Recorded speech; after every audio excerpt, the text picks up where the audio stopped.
This can be done in any type of living situation, an apartment or anything. So start with 2 containers like bowls or terracotta pots. Then add some basic potting soil from a hardware store.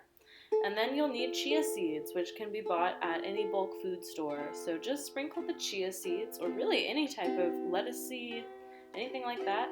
Then cover it with a little bit more soil and spray it with some water to make sure the soil is moist.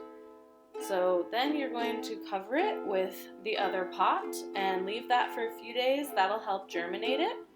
They'll start to poke up, and then just take off the lid, let them grow in the sun for 2 more days, and that's what you got. Cut them with a pair of scissors, add them to any food, and start over. Enjoy! If you like this video, give it a thumbs up, comment if you try it, and don't forget to subscribe.